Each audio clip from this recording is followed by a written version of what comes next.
सांसद को विधायकी का चुनाव लड़वाना, तो वहाँ बहुत सारे लोग अपना ज़मीन पे काम करते रहते हैं कि फलाने जी का टिकट कटेगा तो ढमकाने जी को मिलेगा। अब ऊपर से सांसद जी आ गए हैं तो वो 6-7 विधानसभा सीटों पे अपना प्रभाव रखते हैं।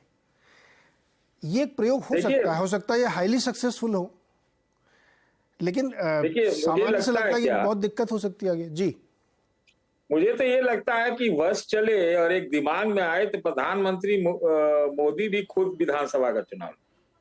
भारतीय जनता पार्टी इस तरह के कैलकुलेटेड बिसात बिछाने में माहिर है।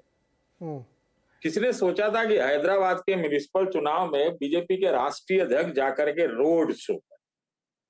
देखिए, एक सांसद क्या होता है, 6-7 विधानसभाओं की एक सांसदी होती है, एक लोकसभा क्षेत्र होता है, कम से कम एक तो दे ही देगा।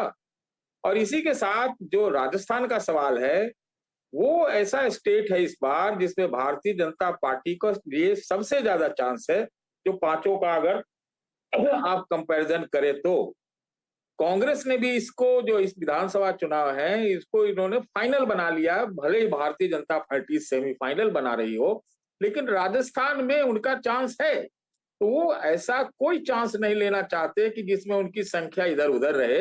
इसीलिए उनको लगता होगा कि 7-8 सांसद उतार दो, कम से कम एक विधानसभा सीट तो निकाल लेगा, और सातों ऐसे ऐसे जातियों से आएगा जो अपनी अपनी जातियों को मैनेज करेगा, और अंदर अंदर उनके अंदर ये भी लगे कि हम भी चीफ मिनिस्टर बन सकते, तो पूरी ताकत लगाए। तो मुझे उसमें कोई गड़बड़ी नजर नहीं आती है, और सबको साइज में भी रखना पड़ेगा। अब दिया कुमारी का जो बात है, तो एक रानी के खिलाफ एक रानी को उतार देना, वो भी एक मैसेज देता है। तो इसलिए जो है, मुझे नहीं लगता कि कोई बहुत इनसे कोई एक ट्रेंड खराब है या कुछ है। रणनीति है, नीति है। अब उसमें मुझे लगता है कि भारतीय जनता पार्टी इस तरह के खेल खेलते रहती है, जो आप न सोचिए वही कर देगी। तो वो ठीक है, और ये राजस्थान में ज्यादा उनको मदद करेगी। भले मध्य प्रदेश में और कहीं और ना करे मदद, लेकिन यहाँ निश्चित रूप से करेगी, क्योंकि यहाँ पर जो व्यक्ति और जाति और क्षेत्र जैसा एक एक अनुयायी सिस्टम चलता है।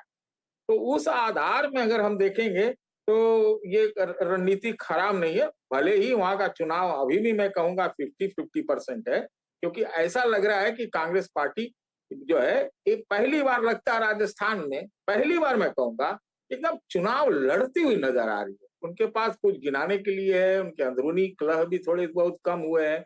फैक्टर तो जरूर रहेगा दोनों पार्टियों में कि वसुंधरा फैक्टर और सचिन फैक्टर। इसलिए 50-50 चुनाव, इसलिए हर दाव आजमाइश करना जो है बीजेपी समझती है लाजमी।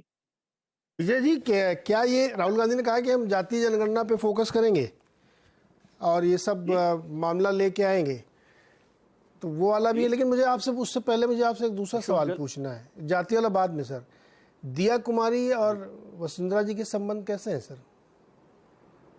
आप हमसे पूछ रहे हैं? नहीं, विजय जी से इनसाइडर चाहिए मुझे। वसुंधरा जी और दिया कुमारी अलग अलग राज परिवारों के लोग हैं, लेकिन दिया कुमारी बहुत अभी जो है यंग एमपीज में से है, यंग लीडरशिप में से है, और वो पॉपुलर है, इसमें कोई शक नहीं है। और अभी पिछले दिनों जब प्रधानमंत्री जी की जयपुर यात्रा हुई थी, तो दिया कुमारी और वसुंधरा जी दोनों वहां पर मौजूद थे, लेकिन पार्टी ने दिया कुमारी को प्रेफरेंस दी। वसुंधरा जी के लिए तो मतलब एक बार ऐसी स्थिति होगी कि जब एयरपोर्ट पर प्रधानमंत्री जी उतरे तो फूल देने के लिए वसुंधरा जी ने फूल दिया, और वसुंधरा जी का फूल प्रधानमंत्री जी ने जरूर स्वीकार कर लिया, लेकिन गाड़ी में वो पार्टी के प्रदेश अध्यक्ष सीपी जोशी को लेकर आगे बढ़ गए। और जब सभा हुई तो उसमें भी वसुंधरा जी को मौका नहीं दिया गया। तो दिया कुमारी का एक यंग फेस है, फिर राजपूतों का मुकाबला है, फिर महिला का मुकाबला है, इसलिए उसमें कोई बहुत दुविधा वाली बात नहीं लग रही कि वसुंधरा जी को रिप्लेस कर सकती कि नहीं करती। वसुंधरा जी के लिए तो अभी इंतजार हो रहा है कि जब अगली लिस्ट आएगी, तो हाड़ौती की यदि लिस्ट आती है जहां से वो खुद झालरापाटन से कैंडिडेट हैं, तो क्या उनके बेटे जो खुद सांसद हैं झालावाड़ से, उनको टिकट तो नहीं दिया जा रहा कि वसुंधरा जी की जगह दुष्यंत सिंह को टिकट दे दिया जाए, झालावाड़ के जो सांसद हैं उनको झालरापाटन से। तो अभी तो ये भी बात होनी है, इस पर बहुत सारा काम होना। आप सोचिए, पार्टी पूरे के पूरा ऐसा लग रहा है सारे घर के बदल डालेंगे। अभी जो 41 नाम आए हैं, उसमें से 29 नाम वो हैं जिनको पिछली बार वो नहीं थे। जिन लोगों ने पिछली बार 29 सीटों पर चुनाव लड़ा था, वहां पर नए चेहरे आए। तो इसलिए पार्टी पूरी तरह से कोशिश करी। और एक जिक्र मैंने शायद पहले किया था कि अमित शाह जी की जब बैठक हुई थी पार्टी के नेताओं के साथ दिल्ली जयपुर में, तो जयपुर के नेताओं ने कहा था कि पार्टी यहाँ पर जीतेगी, वसुंधरा जी हमारे साथ रहें या ना रहें। वसुंधरा जी बड़ी नेता हैं, उनके लिए ये कहा गया कि उन्होंने 5 साल में कोई कार्यक्रम नहीं किया।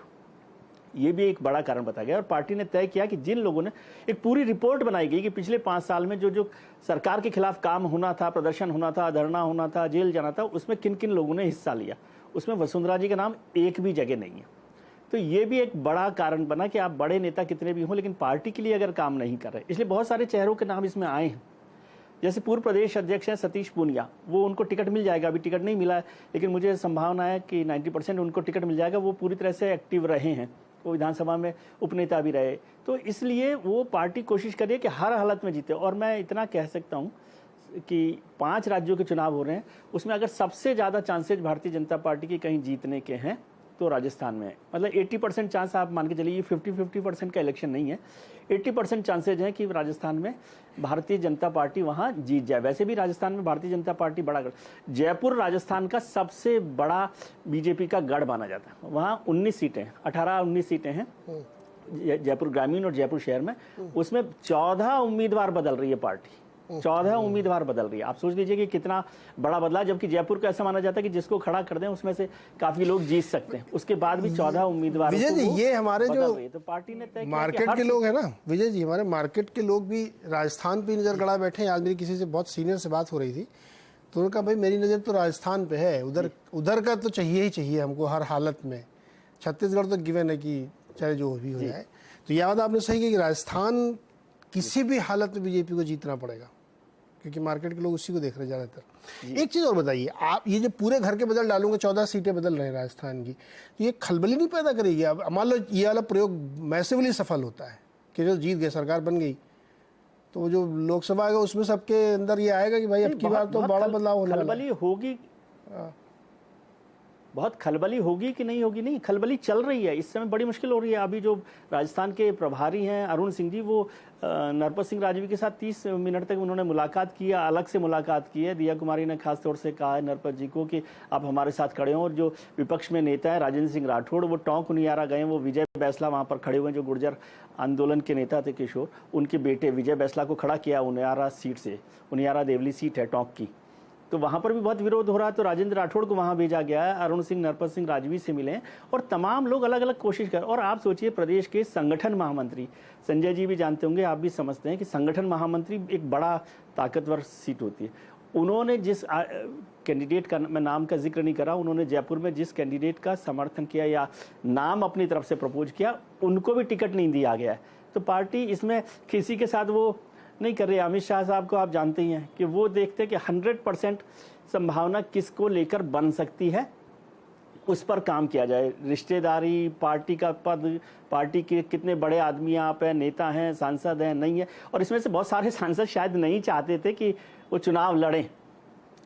नहीं, ये तो बात है विजय जी, कई लोग हैं जिनको मैं जानता हूँ। इस बात में तो मैं